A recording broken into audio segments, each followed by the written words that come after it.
I am PH. And I'm Ben. We're the directors of the short film Canary. What path led you to work on the short film Canary?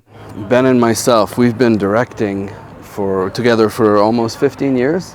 At first it was commercials, but the goal was always to make our own films. But we got caught into a loop where we were making commercials, and we tried to make a short film that failed, and it was really heartbreaking. And that's when we realized, well, if we want this to happen, we will have to quit our jobs. And luckily, we had a good idea that we managed to pitch and get the project together, and that became Canary. So yeah, about 15 years after the dream began, we got it made. It was a difficult project. What gave you the strength to start and finish it? I guess what kept us going throughout those years is that we did find an idea we could really get behind. We were really convinced that it was a good story to tell, so that even when it became difficult, well, we were always like, well, what if we never managed to tell this story? It feels like a story that the world should hear, so we don't want to give up. We want it to happen. Yeah. And we had our good friend visiting Mainz in north of Poland, and when he came back, he kept telling PH all about this, beautiful site that he saw. So yeah, in terms of having something set underground, sort of came from there. And then, it was funny because he kept insisting on us doing this story about something underground, and we thought it was cool setting, but we didn't have a story yet. And then he bugged me so much that I think my brain just out of self-preservation just came up with this thing. In the middle of the night, I woke up and I had this story playing in my head that I typed out as quickly as I could, and that was the basis to Canary. And then I told Ben, and he was inspired. Yeah. It's funny, the team was so strong, so that night I tried to do a little drawing, which you saw, and then from that point on, 10 years have passed until this day, So yeah, from the idea and the sketch to actually getting it made was 10 years of trying our best. Canary is produced by Rodeo Effects. What is it like working on an animated short in a studio that mainly produces visual effects?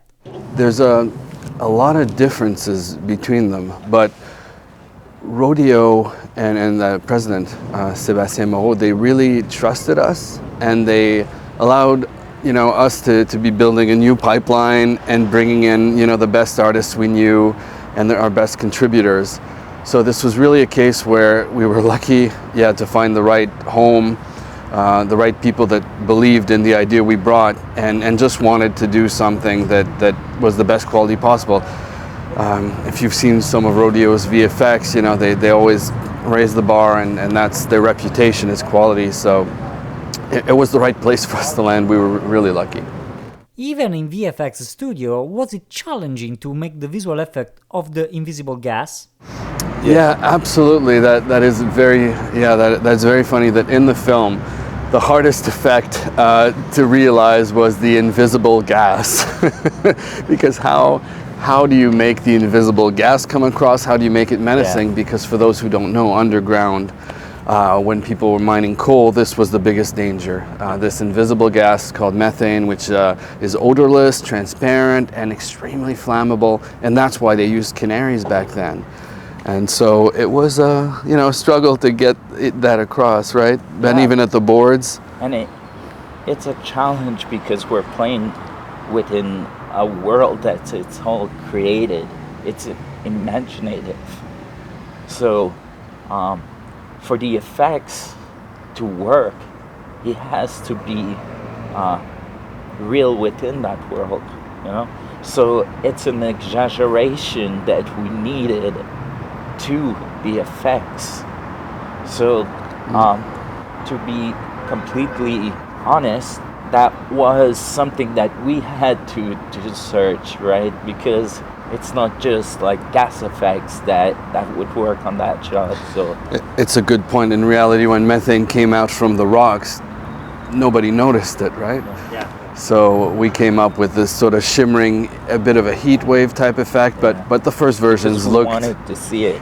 But the first versions looked like a green watery blob. So Canary is a beautiful and heartfelt short. How were you able to convey the emotions? what we feel is that you can't force the emotion. You know. But in the same time, if you build clarity around your scene, chances are people are gonna get the general emotion of the character. So, like PH was starting to say, that way you don't need to force the emotion. If you really build the clarity within your sequence, it comes through naturally. It's having, it's part of the story arc, right, of what happens to the character. The relationship we build between the little boy and the bird at the beginning is what allows us to go where we go later. So it's all set up at the beginning. And without that, then we would have to sort of tell the viewer, you should feel, this or that. And we just thought, as you said, to build something that's authentic and believable, and then the viewer will sort of immerse himself in it and follow along. Canary is a short without dialogue. Was it a stylistic choice or a budget choice? It was totally a style choice. It was totally artistic choice to have the characters not speak. But we were worried for quite a while that it might not work, because everybody's seen it here and there, mostly in shorts. It's been done before, but this is a pretty long short, 12 minutes. We have a lot of characters in close proximity. There's urgency and danger happening, and we were always kind of worried, well, is it going to get weird? Is it going to, or is the viewer going to feel, well, weren't they just talking it out? Why don't they just speak and say what they mean? But this is where we would make certain decisions to how we would set up the scene so that it doesn't get awkward. We wouldn't have two characters sort of sitting like this and staring at each other and drink a bit of coffee, then you'd be like, oh, well, this is very strange. Now that Canary is completed, what's in the future? We foresee a future where we can do more films like this. Hopefully we can get opportunity to tell the story longer length, probably a movie. We would like to do a film. It's been like the initial dream is to direct and do a film. What message do you want to communicate in your next projects?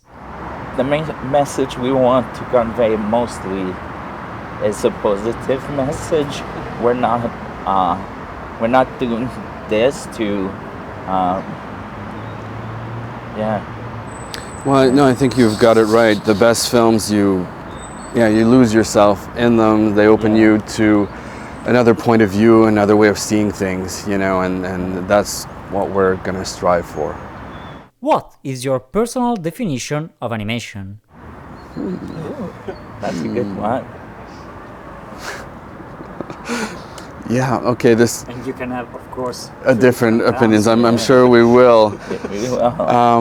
Because this brings me back to like university days of like debating, and then I want to be careful not to exclude any of our fellow animators, because I think it's pretty large for me anyways, whether you've got pixelation or, claymation or all the other cutouts or all the other sand animation, pinboard animation, everything. It's just like, to me personally, it's bringing life out of something that has no life, creating life, to me, is animation. For me, it's a way to express myself through moving drawings. So I don't know how to put it clearly, but it's like if you make